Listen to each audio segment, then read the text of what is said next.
Hi, I'm Micheal Killen. I think climate change has advanced to the point we should start to think about what are the most important things we should do to slow it down and minimize the great impact it's going to have on the world. So I am searching to understand and identify, let's say, the three greatest threats of climate change, and I'm also producing shows and other things to try to identify the most important solutions to address those particular threats.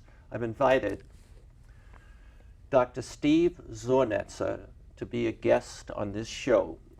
I'm going to ask him a series of questions about a nonprofit where he is co-chair of the board that I tend to think is his organization is addressing the most important threat of climate change.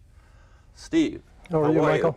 Very good. And you and I met when you were the #3 man of NASA Ames, and if I understand this correctly, you were in charge pretty much of all research at that gigantic NASA facility, right? Yes, I was the Associate Center Director for Research and Technology at NASA Ames for a number of years. And in the course of that job, I was responsible for overseeing all of the research and technology development at NASA Ames. And did you get involved with some of the NASA programs testing or making observations in the Arctic, Antarctica, and the Arctic and Greenland? Well, NASA Ames was responsible for a program that NASA runs that was enabling research in the Arctic. So we were actually managing the aircraft and the instruments and things that the scientists use to take measurements in the Arctic for many, many years, yes. Has that experience, or having observed what NASA was doing, helped lead you to now being on the board of ICE 9/11?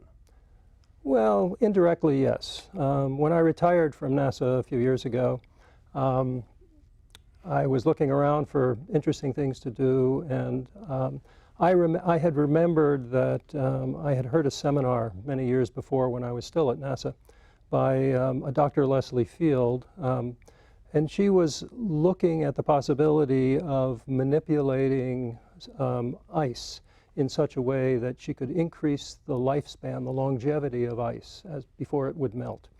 And those data were quite preliminary. She reached out to me, and her organization reached out to me after I had retired and asked if I would be interested in hearing an update on what they've been doing in the subsequent 8 or 9 years since I had originally heard their preliminary data. So I said, sure, that sounds quite interesting. So we met at a coffee shop, and she opens her computer and she starts showing me all of the results that she's been collecting with her team, the ICE 911 team, over the intervening years. And when I saw the data, I was very impressed with what they were able to do. They were able to increase the longevity of ice in places like Minnesota, on lakes in Minnesota, in the Sierras, and even up in Alaska, by a significant amount of time. So the reason this is important is because, as we all know about global warming, we can see on the news, almost every day, some impact of climate change and global warming.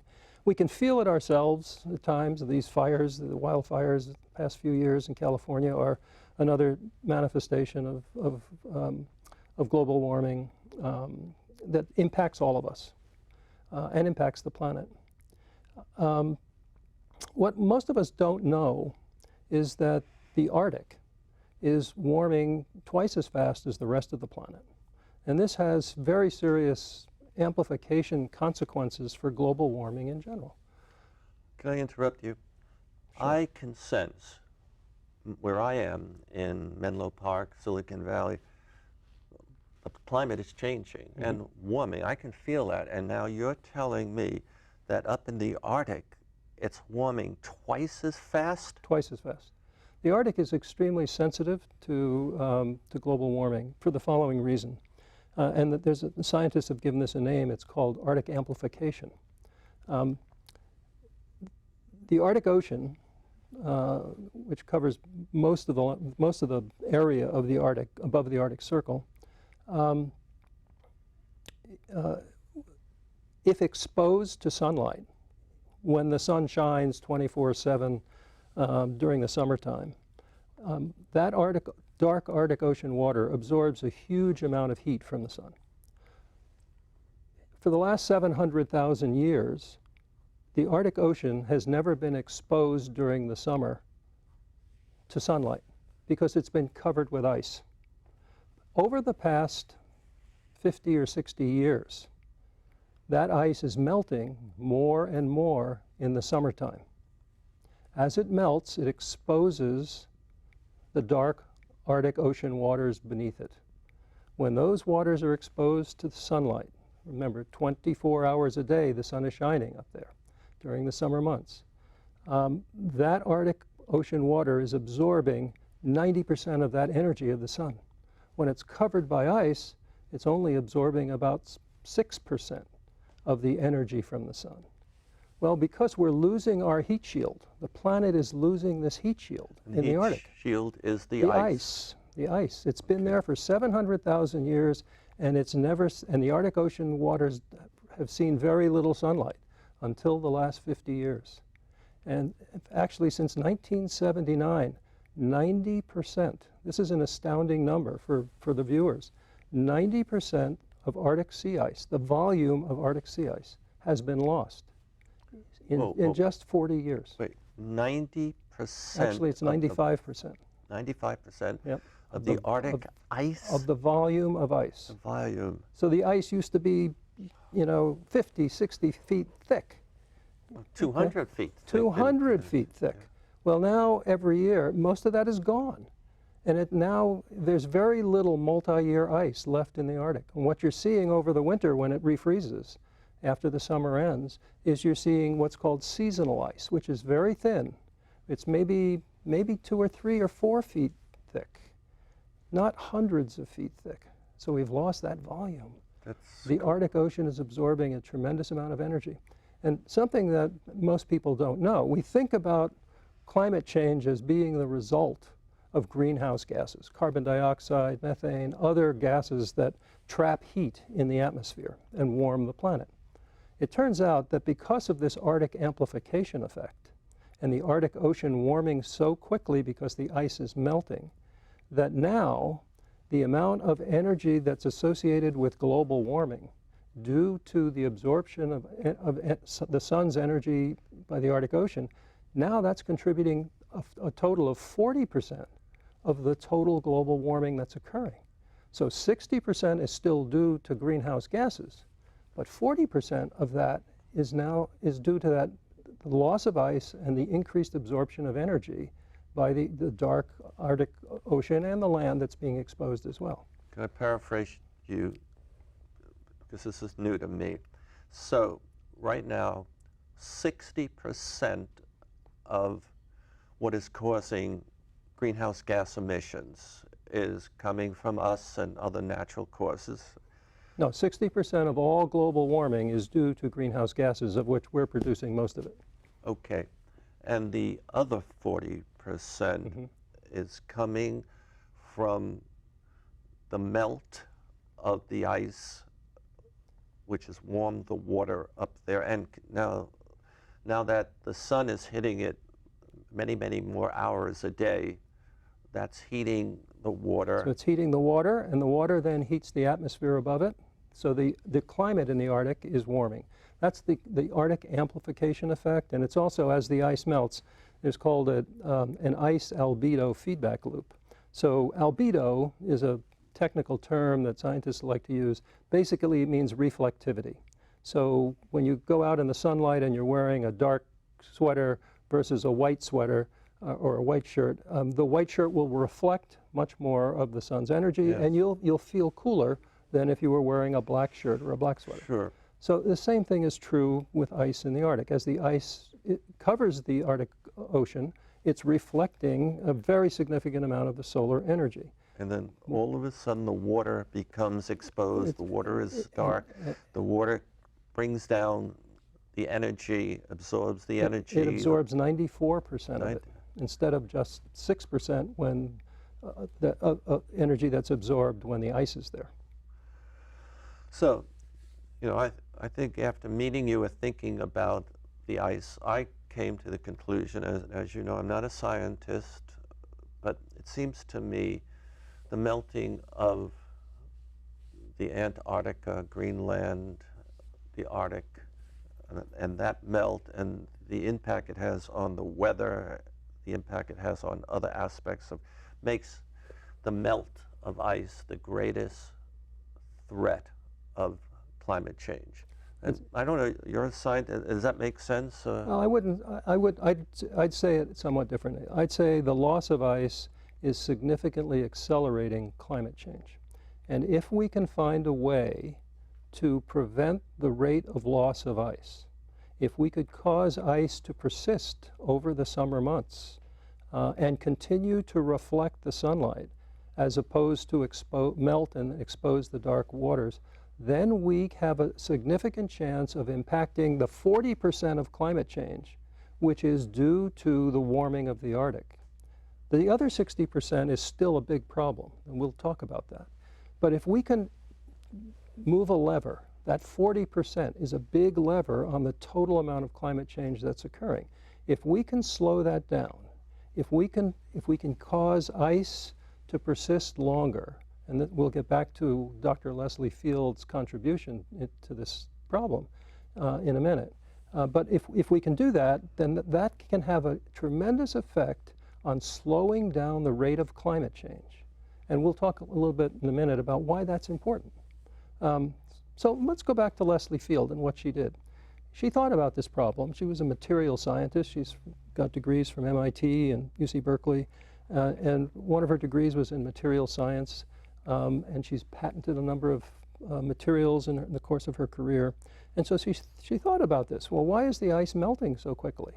Well, it's absorbing a lot of the sun's energy. Well, how can we slow that down? How can we prevent that? How can we change the albedo, increase the reflectivity of ice? Put something to block the sun. Well, that's one possibility, and that's perhaps a little bit more dangerous to do because we don't understand all of the unintended consequences of doing that. But what if we could simply increase the reflectivity of ice and slow down the rate with which it melted? So she looked around for materials and possibilities of, what if we spread something on top of the ice that increased its reflectivity? It absorbed less energy from the sun. It melted more slowly because of that. So she started doing some small tests in the backyard with different materials. Fast forward a number of years, and she discovered a material, a manufactured material that already existed. You can buy this material, that when spread over the ice, actually increases its longevity very significantly, maybe 30 or 40%. What is the material? The material is very, very benign. It's like sand, little beads of sand, but they're manufactured. They're very bright. They reflect a tremendous amount of the energy from the sun, the light. They're hollow with a little gas bubble in the middle, and they float on the ice. And they get incorporated into the ice structure as the ice forms. So this material helps the ice reflect much more of the sun's energy. They're non-toxic. We've done a number of biotoxicology studies on a number of species. We all have evolved, all animals on the planet have evolved in the presence of silica, sand. And that's basically what this is. It's sand, but it's manufactured. And so it doesn't harm animals. It doesn't harm the water. It doesn't harm fish when if fish were to ingest it, or polar bears were to lick it off the ice. Doesn't hurt them. So it's non-toxic. It does work. We've done studies now in the Arctic, in Point Barrow, Alaska, where we've demonstrated on football field-sized test beds with controlled test beds associated with that. What did you discover? We discovered that the ice persists for about 30 or 40% longer into the melt season than if we hadn't put those beads there. Oh. So now the point is, if we could do this at much larger scale, in the Arctic, could we prevent or slow down the loss of Arctic sea ice into the summer months so that the amount of energy absorbed by the dark Arctic Ocean waters is much less? What's the significance of slowing down, pushing back the ice? What's the significance to us? Well, you know, climate change is accelerating much more quickly than most scientists, than the United Nations International Panel on Climate Change have ever predicted. They predicted we had much more time to solve this problem than we're learning now that we actually do. Things have accelerated much more quickly, in part because I don't think anyone really understood this Arctic amplification effect. And now they do. And they realize that climate change is due to more than simply greenhouse gases. Now it's because of the Arctic is melting and the Earth is absorbing, the planet is absorbing so much more energy from the sun than it did when the heat shield, the ice heat shield was present. So now things are moving very quickly. And if things move so quickly and we as a species, humans, can't adapt and reverse the effects of climate change on the planet, the consequences are dire. There will be huge swaths of land that people now inhabit and use to feed themselves that will become deserts. There will be other portions of today's land all along the seacoasts that will be flooded as sea level rise occurs, as the ice melts in both the Arctic and the Antarctic. I mean, the Greenland in the past few years has shed about 500 million tons of ice each year in the summer months. That's just one little Greenland is 500 million tons of ice a year is being lost due to climate change. And that's directly causing sea level rise. So sea level rise will accelerate. Extreme weather will accelerate. The fires that we've been seeing is extreme weather. The floods and the hurricanes in the Gulf Coast states, that's extreme weather. It's all a product of climate change. It causes billions of dollars a year in damage. It further hurts our environment, and it threatens people's lives. And you think it's going to get worse? It's going to get much worse if we don't do something about it. Much worse. And this solution, putting these little beads covering part of the ice in the Arctic, and you put it in the water?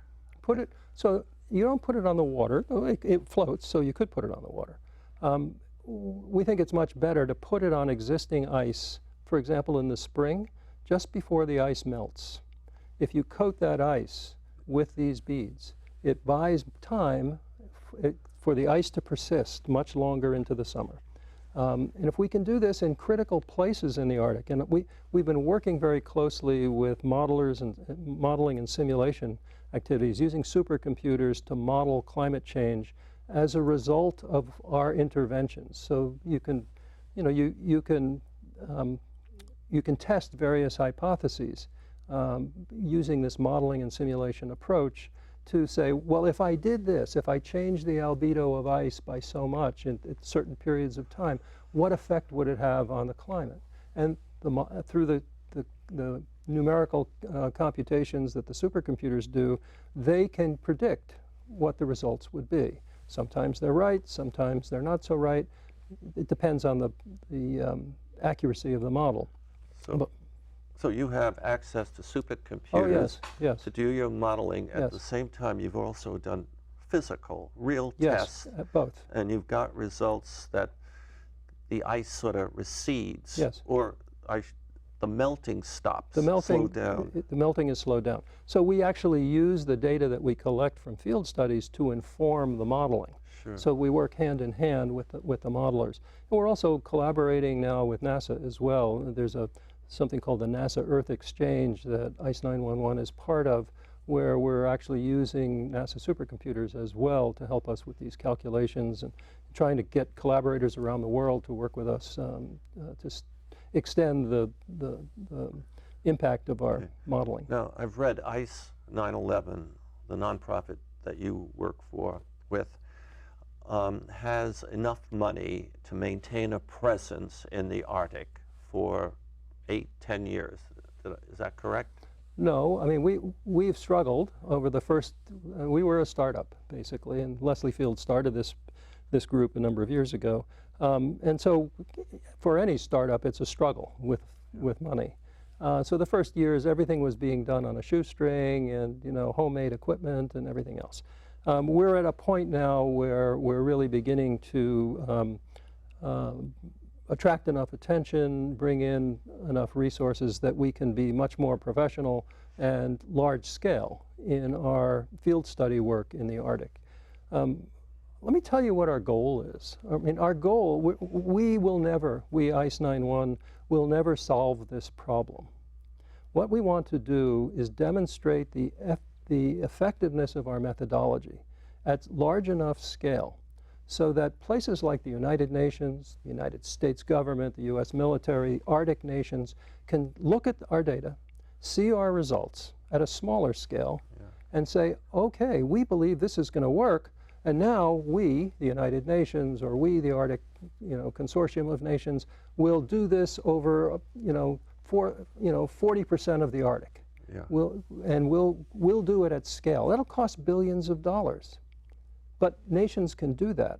Yes. And the cost avoidance of doing that It's trillions. is huge. More than trillions. Huge. And just ask the insurance companies what they've spent on the fires in California alone.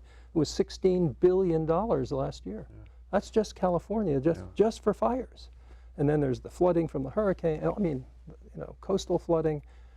So the cost avoidance is well worth this. So you're thinking now about a very, very large implementation of this technology. Yes. And you've already done some small. Yes. And now you're thinking about much larger, and you'd like to get some good data back, and then you're going to look to do 40%. Well, with some number. Some, you know, I'm not sure what the right number should be yet. Now, this will take a lot of money. Yes. And do you see where this money's coming from? The money for ICE 9-1 to do this, or for the larger scale? For your next? For our next deployments? Yeah. Yeah, I mean, we've been very fortunate. We seem to have a number of very generous donors that are contributing to us, and I would invite your viewing public, if they're interested, go to our website, www.ice911.org, look to see what we're doing, what we've done in the past, and there's an opportunity, if you're interested, to contribute to ICE 911. Yeah, I didn't hear the website. Would you repeat it for me again? Yeah, so just www.ice911.org. Just Google that, and it'll bring you right to the website. So you are going to the UN, to NOAA. We spoke at the UN this summer, actually, yes. Yeah. And other European Union and others. Yes. And you're pointing out that, you know, we are going to be hit. I mean, we are being hit already by the impacts of climate change, but we haven't been hit at all compared to what's coming. That's right. And ICE 9/11 has a solution that can give us more time. Buys time. Buy time before these other gigantic, the hits like the fires get even worse. That's right. And maybe we can find other solutions that, like putting a tax on carbon, that would, and doing something to protect the oceans from chemical changes. And am I articulating it? Yeah, so I mean, let's talk about that part of it, because I think that's really the most important part long term. So we talked about the 60%, 40% part of the problem, and we're addressing the 40% part of the problem. The heating, the additional heat that's being absorbed by the poles because of ice melt. The other 60% is a continuing problem. I mean, right now, humanity, since the Industrial Revolution, has put in 400 gigatons of carbon into the atmosphere. 400 billion tons of carbon dioxide into the atmosphere. Currently, there are about 1,500 billion tons of carbon in the atmosphere. And we've added 400 just since the Industrial Revolution. The others are from natural causes. There's always going to be carbon dioxide. There always has been. Yeah, or, you know, volcanoes, fires, natural fires, other things. But since the Industrial Revolution, where we started burning hydrocarbons for energy, you know, coal and oil and gasoline, we've added huge amounts of carbon dioxide into the atmosphere. That's what's trapping 60% of the heat these days. We're still adding 40 gigatons, 40 billion tons of carbon every year as a species. 40 billion tons. We have to stop that. Yes. That's number one. We have to stop adding to the problem. That's going to be a huge effort to get off a carbon economy worldwide and start using renewable energy. Then there's still the problem of the 1,500 gigatons, billion tons of carbon that's already in the atmosphere. We have to start taking that out if we're going to restore the planet's healthy climate to what it was even 100 years ago. What if we could just roll back the clock 100 years in terms of a healthy planet? We would not in terms of our technology. We'd actually be advancing our technology in order to do that. We'd be creating jobs in order to do that. We'd be rethinking how we do things, how we use materials, how we reuse materials. Those are all part of the 60% of the problem that we still have to address. And that's what we want to buy time for humanity to do, because these are hard problems. Okay. We have a minute left. What category of solution would you put your solution in? Climate restoration. We want to restore the climate. That's a new one. I mean, normally we deal with sustainability, resilience, mitigation, and right. This is a new one. Climate restoration. All right. It's new to me. Could I put it under the as a subcategory of resilience? Yes. If you're quick, you say, you know. Yes. Yours is, resilience is to be able to spring back from the hits, and you have a solution. ICE 9/11 has a solution to help us become, the climate become more resilient. Exactly. Okay. All right. Ladies and gentlemen, my guest has been Dr. Steve Zornetzer, and he is on the board, the co-chair of ICE 9/11, and they are looking to invest heavily in a solution that may help save us lives, millions of them, and billions and trillions of dollars in our infrastructure. Thank you very much. I'm Micheal Killen. Thank you, Michael. I thought you were fine, more than fine. And I just